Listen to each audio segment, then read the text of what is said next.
Amen. Amen. Love lifted me. It's love that lifts you up. It's love that lifts you up.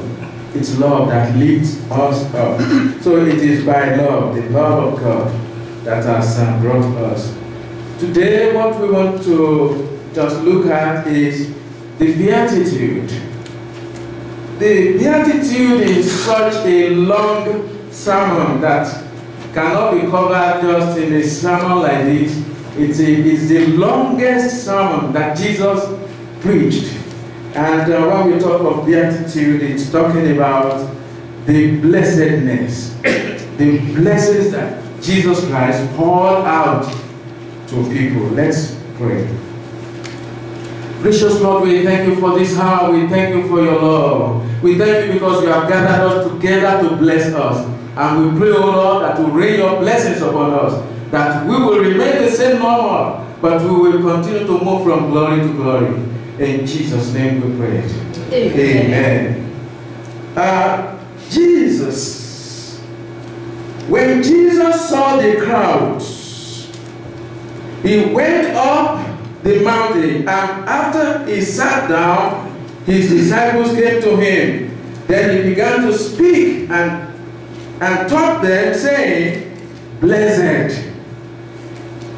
He started saying, blessed, blessed, blessed. And this morning we want to look at what really happened. He took them to the mountain. When they got to the mountain, the disciples went to meet with him on the mount, and the people, you see the crowd all over. And there, he started teaching them. We call it the Sermon on the Mount. The Sermon on the Mount, or we call it the Beatitude, the blessedness, because his teaching was full of blessings, blessing people. Blessing people. We will not be able to go in details because it takes weeks to be able to go through this. It's 3 chapters. Matthew chapter 8. It moves from chapter 5. Matthew chapter 5, chapter 6, chapter 7. So he went through it, and that is what he taught them as a sermon on the mount. There has never been any teacher, because Jesus is the Prince of teachers.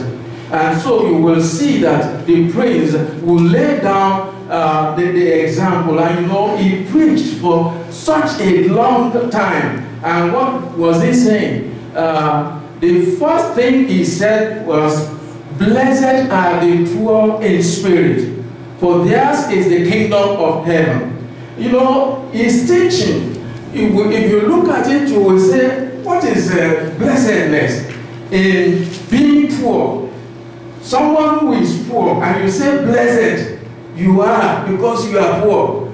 And if you look at it properly, you will know, it says blessed are the poor in spirit. And you mean that if you are poor in the spirit, the interpretation one could give to it is, if you are poor in the spirit, then you are not anywhere with God.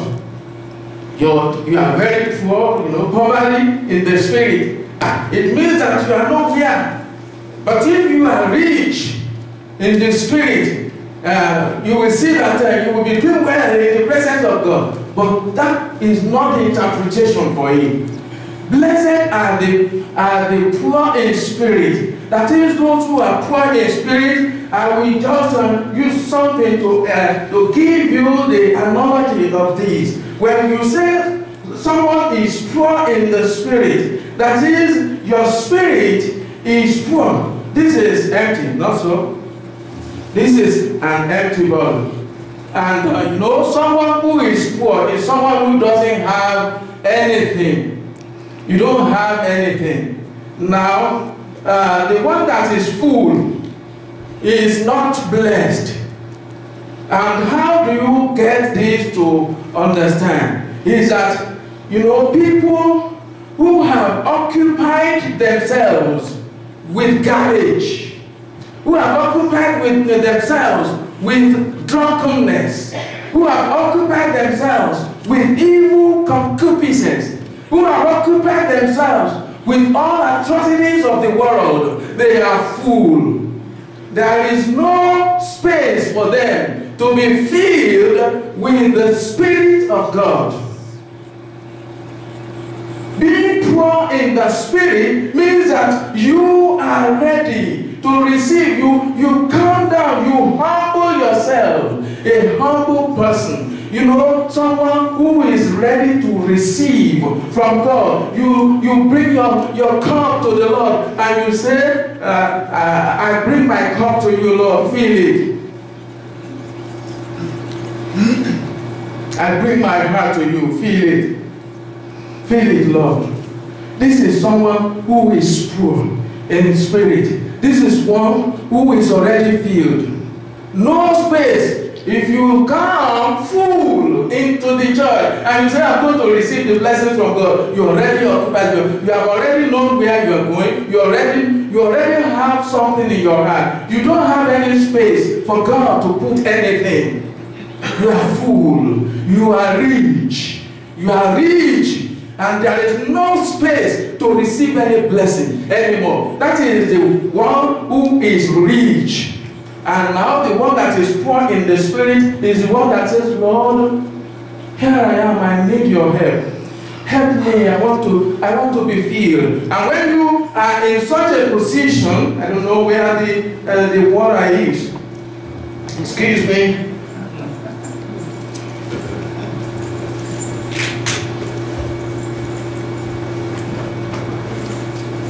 Now the Lord will now bring the Spirit, the power. This is your powerhouse. This is where the blessings are. And now, because this is empty, God can put pure spirit, the pure blessing. And now, He will begin to fill you.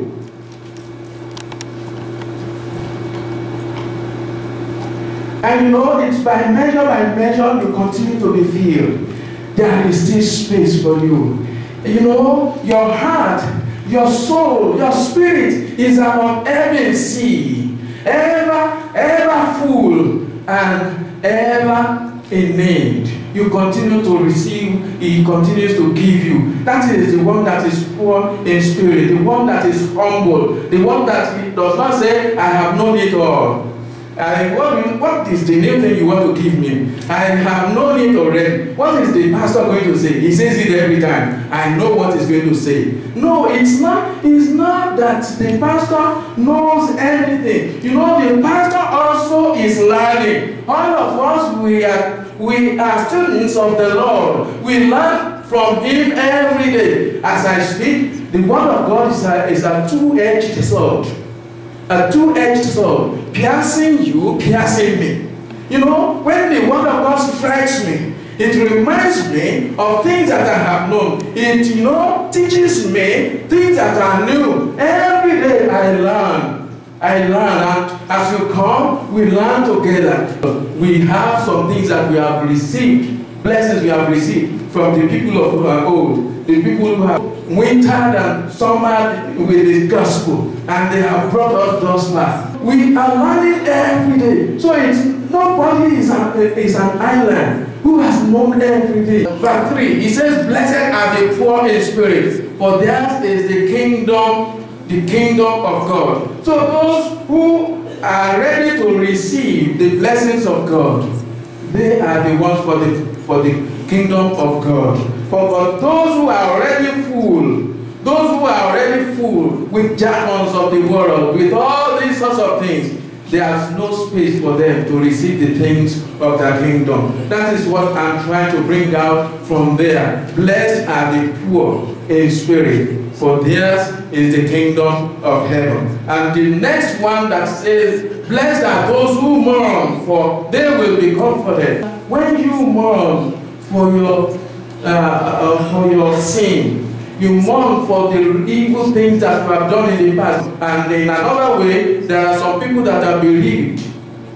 When the loved one is dead, then you begin to mourn. And that person who has known Christ, who has died in Christ, there is no need for you mourning, because you will be comforted. By the time we meet again, we will be comforted. And that is what the Lord is saying, that you may be mourning now for the lost one. But know that the lost one, the one that is dead, is not dead. He has only gone to rest. He has gone to a better place. And that is why you begin to get the comfort that the Lord has for you. So various things like that. But mourning for all the things of the world, that, oh, why is the world going this way? Why are people doing all these things? You begin to do that, but the Lord is saying you're going to be comforted. And He says, blessed are the meek, for they will inherit the earth. The meek. When we talk of the meek, we will say someone who doesn't, very too quiet.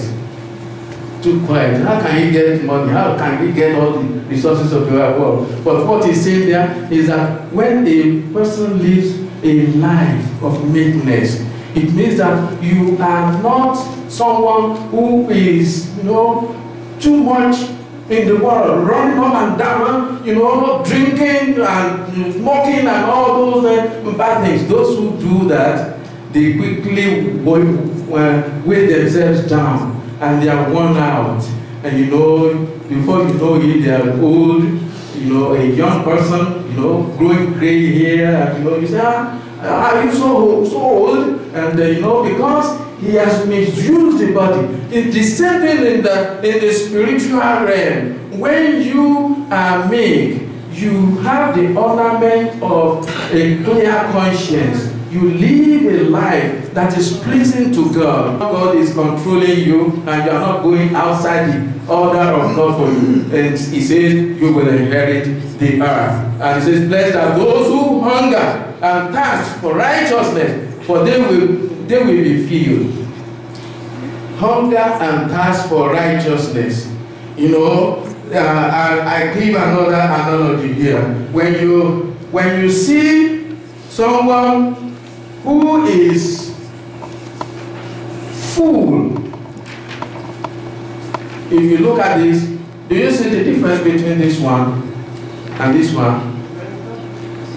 This one is empty, no nothing. This one is already filled with all sorts of things.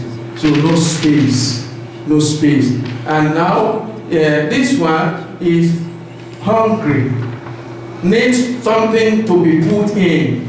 And it's not just the jargons or all these raw things that will be put there. It will be the word of God.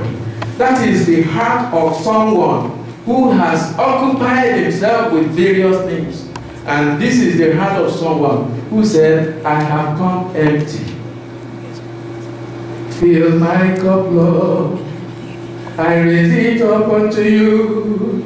Come and fill the thirsting of my soul. Blessed bread of heaven, fill me till I want no more. Fill it up with me. So someone who is ready to receive, not someone who is already occupied. No room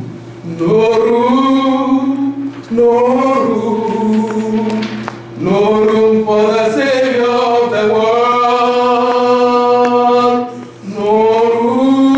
No room, there is no room in your heart. But this one says, there is room in my heart for the Savior of the world.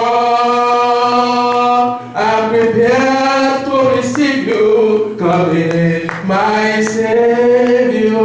And the Savior will come in because he has prepared himself. And that is why Paul was saying in Acts chapter 24, he says, herein do I exercise myself to have a conscience that is void of offense. Void of offense. Nothing in between, nothing garbage. The heart that is void of offense towards God and towards men, towards human beings.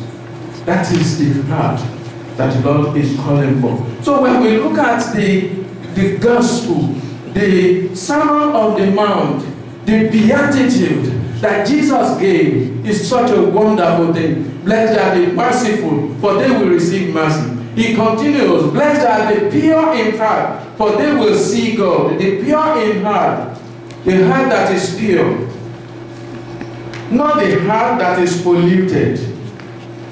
That is the difference.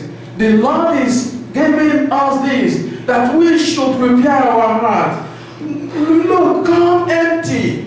Don't be loaded when you are coming to the presence of God. Prepare an empty vessel. Let the empty vessel be ready to be filled, and you will not remain the same. Blessed are the peacemakers, for they will be being called children of God. He says further, blessed are those who are persecuted for righteousness' sake, for theirs is the kingdom of heaven. I don't know what further things the Lord will tell us than all these. So he started with blessed. And when he continued in chapter 6 and chapter 7, he continued to show all those things that are needed for those who are heavenly minded. And I'm praying that the Lord who has reached us this morning will continue to bless us in the name of Jesus. Last Sunday, I promised to give gifts to some people, and now I want to bring it to you. Is Demola here? Is not here. Excuse me? Demola, well, you will come and receive it from him. It says a gift to appreciate your active ministration in church on Sunday, January 26, 2014. So I appreciate it, and I'm giving this to him as a gift. And you too, the same thing, Laban, a gift to appreciate your active participation and administration in church on January 26th. God bless you. So it's good to appreciate people, what people do, and I really love to do that. And I want to thank God for somebody who has really proved that God is alive. He went through surgery, and all the time he was just speaking faith. He was just saying that I have no problem. The voice never changed. He was saying, I will come to church. I'm coming to worship God. And the Spirit was telling me that he will come to church today. I better prepare for him. I said, what will I prepare? The Lord just pointed me to one of my books. And that book is very, very good for him. And I'm going to give it to him to appreciate what God has done in his life. He has allowed God to heal him, to set him free from what has made some people to die, and he's alive. I'm so grateful to God, and I'm glad to have you back here.